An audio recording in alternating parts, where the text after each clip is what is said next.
Hey guys, it's Josh here at the Quick Speed Shop, Stroke Edition. What you talking about Wednesday? It's my first video back on the mend from the stroke. I'm out of work for a couple of weeks, so we're gonna do some light duty stuff in the shop, and I think we'll do like a Wednesday, what you talking about Wednesday, for a couple of weeks, where I show you stuff that I have that nobody's ever seen on the channel around like the house or whatever.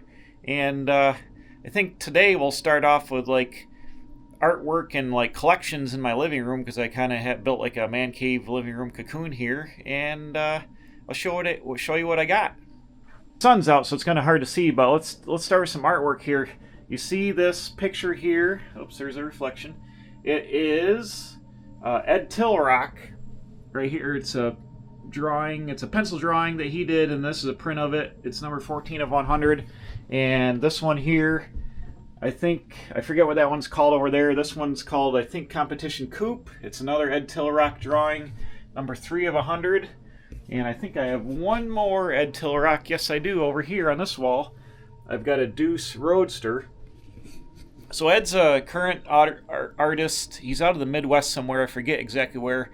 He's got like edtillrock.com, and I think he's on Instagram because I follow him and stuff. But he does the pencil drawings that you see, like the SEMA magazine or SEMA, anything from SEMA. Ed does the drawings. So I went to SEMA, 2006 to 2011. I was able to go through school and work, and my buddy actually presented out there in Apex, so I used to tag along and go to SEMA back kind of in the heyday. I would like the pinnacle of the heyday, back when like the hot rod scene was really cool, with all the old timers are still there, SoCal Speed Shop and all them guys. But anyways, Ed would always be in the artwork area and sell these prints, so every year I went to SEMA, I grabbed an Ed Tillrock print. Yeah, every year I went to SEMA, I tried to grab an Ed Tillrock print. So that's my first piece of artwork. And if I scan across here, you might have seen up on the wall, and it's going to be hard to see because of the glare from the window, but I don't have a lot of light in here.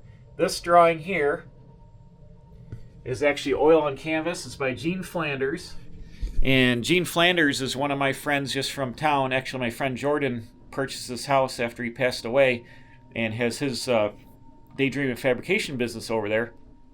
But Gene was a storyteller and an artist, hot rod builder. He owned the same 32 Ford Coupe from like 1958 until he ended up passing away in 2018 maybe, and his grandson has it now, Tom Wolf. But I helped him fix the roof on his barn, which is now Jordan's workshop, and he painted me that drawing of a Model A coupe hot rod Model A coupe going to the Model A Restorers Club. And one of Gene's signature deals is always having a ladder in the artwork. So I have some more. I've got out in the pole barn. We'll look at another video. I've got a whole bunch of Gene's work out in the pole barn, prints and stuff. But I have a couple in here. Like this is one he did, Givey's Salvage, and this is Gene when he was a kid, and that's his buddy, and they went to this junkyard, and the old man's, they were looking for 32 Ford parts. Gene had a 37 Ford like mine, so he drew the 37 Ford back here in the garage. But he went to the junkyard, and the old man's like, yeah, there's some old cars out in the hedgerow over here. And Gene told me, he's like, well, yeah, he didn't tell me about the junkyard dog here under the truck. He's like, he didn't tell me about the junkyard dog that was out there. So Gene was a kid. This is probably 59 or something like that. He went out there as a kid, teenager. The junkyard dog chased him away. Gene grew up in the mountains of western Pennsylvania, down by like, I think Oil City, or I forget the name of the town, but like outside of Pittsburgh, Route 79 area down there in the mountains. And his buddy Squeak, I think, or his buddy Clark Irons, his father had like a phone company in there, if you're from like the southern mountain area, like south of Pittsburgh. It was like I forget his name, but Irons Cable Company or something like that. I don't know. I can't remember. But anyways, this is him and his buddy going to look for junkyard parts. So that's a print there from him. I also have some other like artwork here that is magazine or print ads. This is an old Hot Rod Day of the Drag Race by Philip Harkins. I don't know if this is a book or a picture or whatever, but a neat 32 coupe on the sand. I believe this is an ad for might be an original ad for 1928 Model A Roadster. Yeah, obviously it's drawn very old-timey. It could be original or probably, I'm not sure. I forget where I find it. Obviously it was $10 somewhere, but a neat Model A Roadster. Over here I've got some things. I got a couple old gas station pictures. I got a signed picture of Gene Winfield that I got when I went to either SEMA or Syracuse or somewhere. It's signed down by Gene down here, hanging out there. I also have some other artwork over here. Now, this is kind of a cluttered disaster in here, so don't judge me, but there's a lot packed in to see. Over here, I've got a Keith Weesner drawing. My friends Ted and Karen gave me this for Christmas one year. It's got a chopped Model A coupe with a 6-deuce Hemi in it. That's super cool. I'll just give you a spin around. We're in the living room, so you can see I've got stuff all the way around here.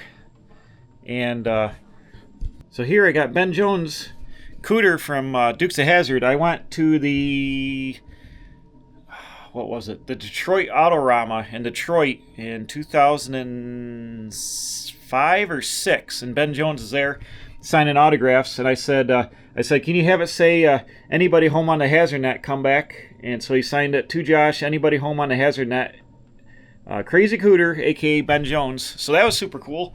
Got that signed by Ben Jones in person. I got a bunch of license plates and stuff just hanging on the wall here. Here's a picture of my family, my grandfather in 1936, a high school basketball team. Notice there's no sneakers, so we're wearing boots to play basketball. This little guy here, Newell, he was a father of my dad's best friend, and he used to be the guy that ran the dump back when you could go to the dump. We'd go up the road to the garbage dump, and he was the older guy that used to run the dump, so that's pretty cool. But all these guys are gone now, obviously. Well, I'm pretty sure they're all gone, because this is 1936, so they were born in like 1920-ish. So I'm pretty sure most or all of them are gone now. But this clock here, I forget what kind it is, but it came from my great-grandmother's house. My grandparents had it. I remember this has got deteriorated, but there used to be like a mansion with columns and stuff here, and a lot of the paint has fallen off. I forget what the era of the clock is. Probably 1880s, I would guess. It did work at one time, but you can see it's got condition issues. Original paint's coming off. It's got probably a name on the inside of it, but I forget what that is. But something cool to look at. Over here I got some more license plates on the wall. I've got a map of the city and stuff I found in the trash. Pretty neat map. And another clock. This is a Howard Miller clock. My friend's neighbor in the city was going in a nursing home. Kind of a sad story, but anyways, her kids were basically threw out all her stuff and said, "Ma, you're going to the home, sorry." And they threw out a bunch of household items. This was that lady's husband's clock when he retired from AVB, I think. But it's a Howard Miller wall clock. It was literally in the garbage. I'm like, "Are you throwing this stuff out?" They're like, "Yep." So I grabbed that out of the trash. So I've got a nice Howard Miller clock hanging on the wall. It works. I just don't wind it.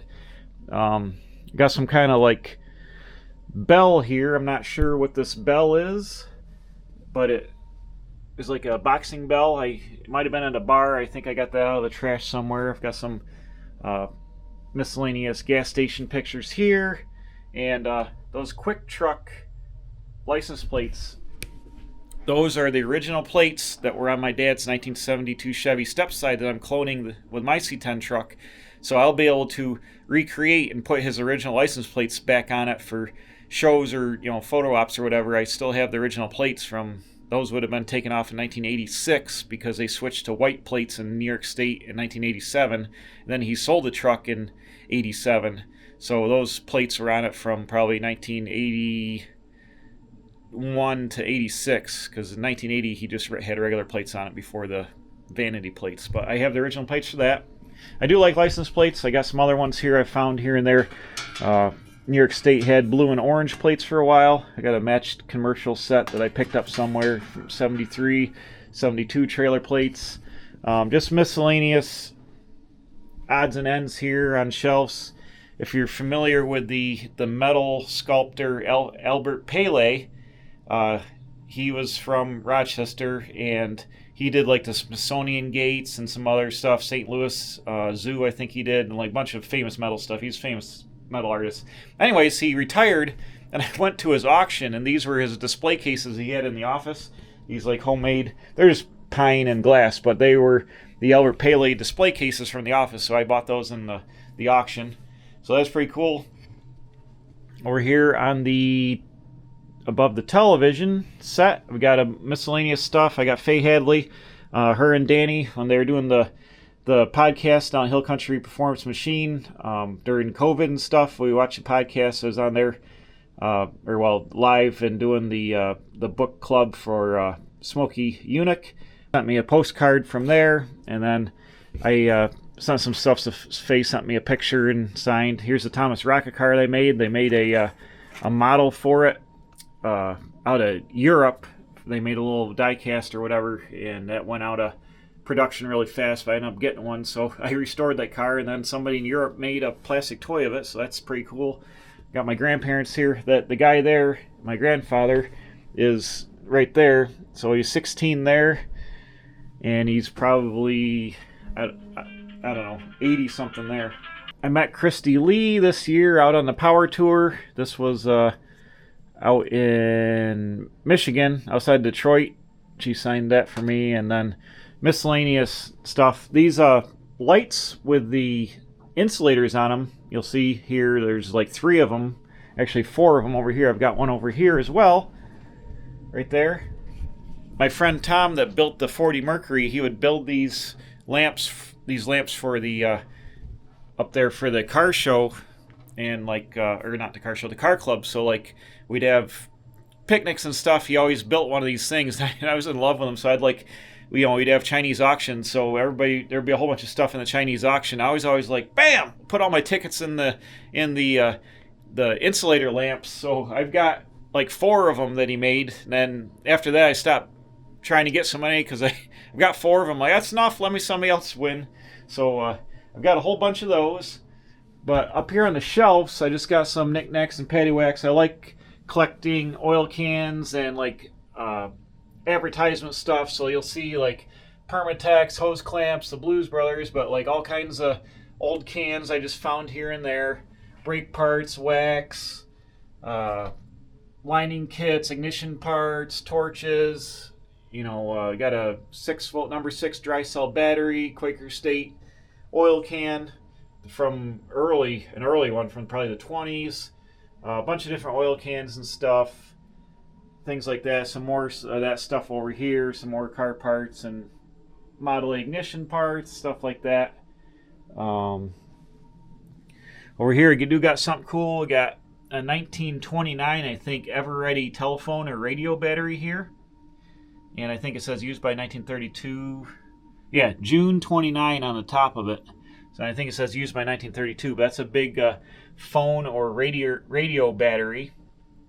And just like cool stuff like that. This is just my little living room man cave. I've run out of shelf space, as you can see. I've got a custom van and then some more cans up here. And just basically running out of space for all my, I got to put some more shelves up. So maybe I'll do that on my light duty thing. Put up some more shelves and then organize some more of my stuff. But this is what I look at the TV and see all the neat stuff.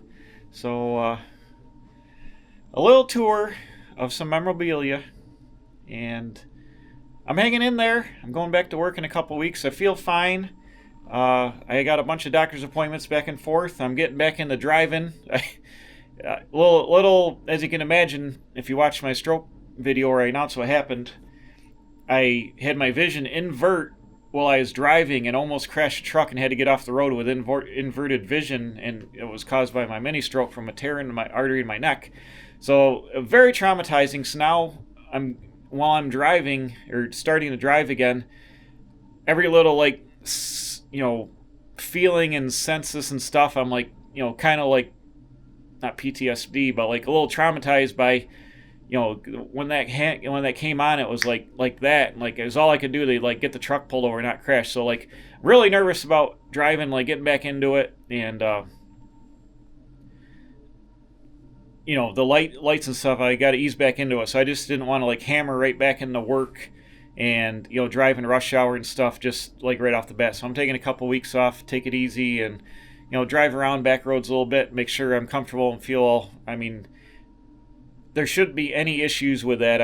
It's like a mental thing is, it was pretty traumatic, so I want to be careful and safe and make sure that I can handle it, no problem. So out of work for a couple weeks, so we'll do a bunch more of these like little videos for Wednesday. They'll probably be out way past beyond the time I go back to work, but I'm going to try and make a whole bunch of videos in succession here really fast so I've got time to do it, and you guys will see it here. I appreciate all the comments. Like, I couldn't even respond to all of them on the initial stroke video. It was over 130 comments now, which is only a couple days later, and I hearted them all. I couldn't like just respond to all of them. I'd be here like forever, so I really appreciate it. Appreciate everybody watching. Like I said in the other video, I got a whole pile of playlists. We got 1,200 videos plus a vlog. You want to see any of my cars that I have, I probably have build series on them, all kinds of stuff. Like, just go back and look at the playlist. I got everything in playlists, so you can watch, whatever. Even that rocket car up there, I've got a playlist on there. Some of it's early YouTube, so it was a little goofier and like less higher quality, but is what it is. So if you want to go back and watch that stuff, I'd really appreciate it. And we'll see you next time. Watchya Talking About Wednesday, Stroke Edition. Bam, here from inside the headquarters at the Quick Speed Shop.